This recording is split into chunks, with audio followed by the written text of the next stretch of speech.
Alright, before we get into the video, I want to let you guys know that I'm going to be streaming the hottest games of the year and beyond on Twitch. Games like God of War Ragnarok, Warzone 2, the Calypso Protocol, and the new Resident Evil 4 remake is just a couple of games I can name off the top of my head alone that's slated for 2022.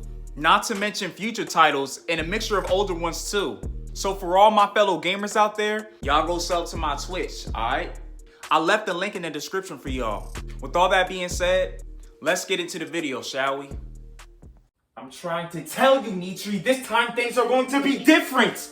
I don't know. Something just doesn't feel right. Well, I know. I believe in a better future for our kids, for our soon-to-be son. Don't you want a better life for him? Alright, look. Can you look at me, Nitri? Please? Aren't you tired of running? Fighting?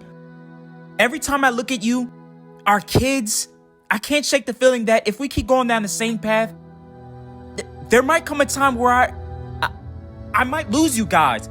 I can't take that risk. Not again. So you sent our family to Earth?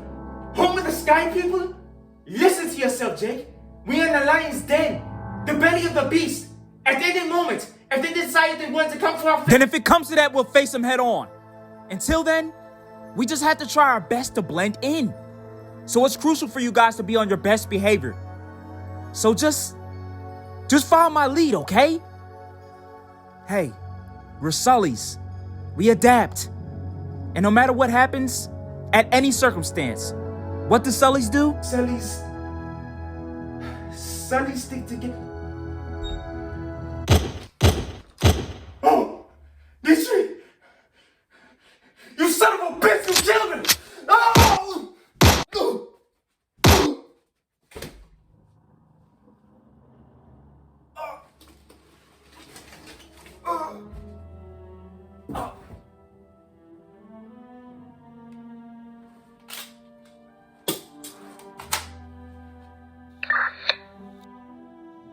This is Sergeant Hudson reporting to Colonel Corch. Jake Sully has been killed. I repeat, Jake Sully has been killed. Out fucking standing, Marine. You just earned yourself a lifetime free supply of whiskey back at the pub back at base. Thank you, sir.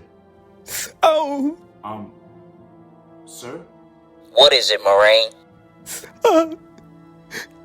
His wife. His wife, what? Jake, help! I've been shot. I think I'm Sergeant Hudson, can you please report the state of her condition? His wife has been neutralized, sir. She's alive. Yes, sir. I think she's pregnant. Okay. Well, what do you want me to do? Sergeant Hudson, child or adult, I don't want any of those Neanderthal blue motherfuckers walking amongst the beautiful people on this motherland God has gifted to us. And speaking of gifts, I would absolutely hate to revoke my, act of generosity if you were not to carry out the mission that I sent to you. Just in case you didn't remember the assignment, let me refresh your memory. The objective for you was to find and kill the leader of the Na'vi, Jake Sully, and whoever he had any affiliation with. Son, just like a weed in the garden, to rid of a problem, you're gonna have to go to the root and cut it out. With that being said, I think you know what you need to do. Stay away from me. Yes, sir. Stay away from me. Jake, wait, no! Please! Get away from me, you demon! Please! I'll disappear! You'll never see me again! Please! Please don't kill! I'm gonna have to be honest with you guys. I really wasn't the biggest fan of the first Avatar movie released back in 2009. Y'all guys are probably watching this like, what? Nigga, fuck you. How dare you hold such an opinion? One of the most highest grossing movies of all time, and you're telling us you didn't like it? No, fuck you. And yes, I stand on that. That's exactly how I feel. No, but in all seriousness, although I really didn't enjoy the first as much as everybody else, I did come to understand and appreciate the appeal that it has over the masses. And if I had to say anything positive of that movie, it would definitely be its technical achievement, being that the CGI used in that film still holds up today. As for everything else, I thought the movie was honestly pretty fucking boring.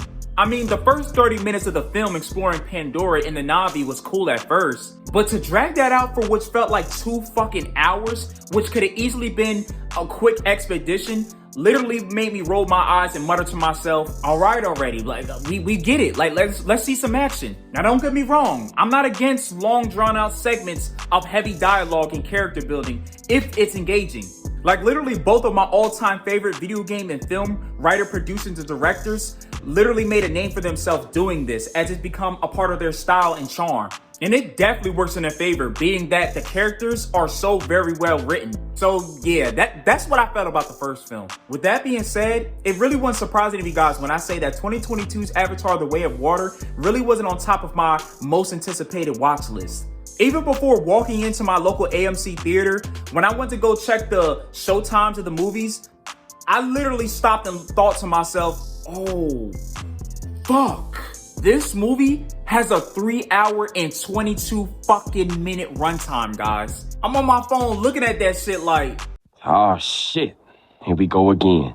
yo, they're about to drag this shit, dog. I went to go see this movie at 11:20 p.m., by the way. I didn't get out that bitch till like 2:46. Niggas had to take the meanest piss and shit after drinking my Lord soda. I didn't want to miss anything cool. Niggas was tired. I had to be up the next day for work. But you know what?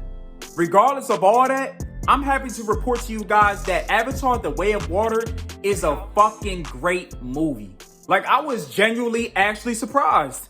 The biggest positive this movie has, at least for me, would definitely be that this film has a mini story recap, if you even want to call it that, the first 3 to 5 minutes of the film. But after that, the movie just throws you right into the story. It's a literal continuation of the first. This sequel treats its viewers that they're already familiar with the world of Pandora, the Na'vi, etc.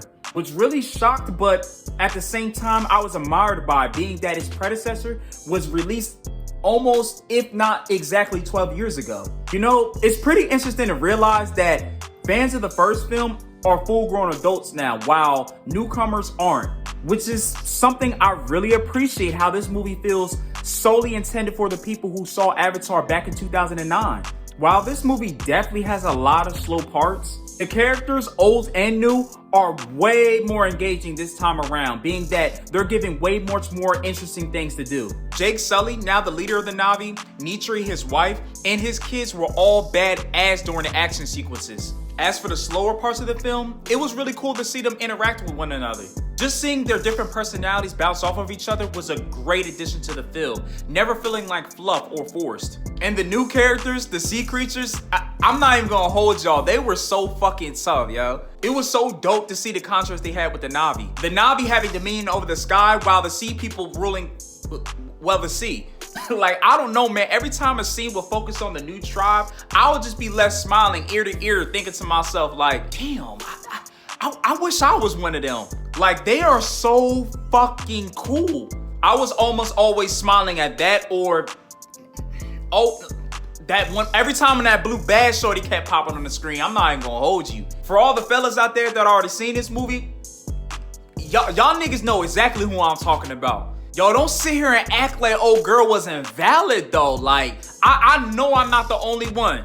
Shorty was pressure. I'm not even gonna stunt. But T cute John. Curly black hair, perky ass titties up there, thick turkey back there. Man, Shorty can get it. Fuck you talking about. I almost forgot to mention this movie's use of CGI this time around. Being that 2009's Avatar still stands the test of time, it's really obvious that even in its trailer, this movie looks absolutely amazing. I went and watched this standard the first time around, but I'm definitely going to be watching it in 3D RPX the second.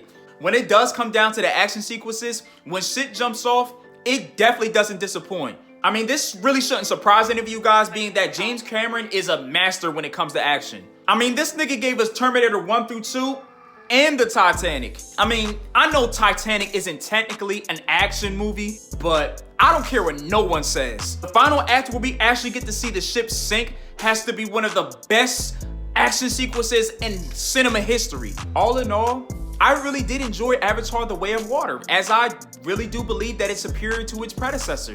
I rather much prefer this cohesive, self-contained story in contrast to the overblown, overindulgent exploration of Pandora in the first film. Like, it really made me care for Jake Sully, his family, the Na'vi as a whole in this film.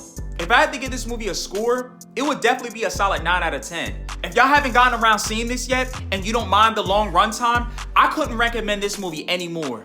As for the people who do mind, this movie should definitely be coming to Disney Plus later this upcoming year, so don't even trip. Regardless, I could definitely see people walking out of this highly satisfied, being that Avatar: The Way of Water is truly great from start to finish. With all that being said, that's gonna wrap up my review. Y'all guys stay up and stay blessed, man. Thank you.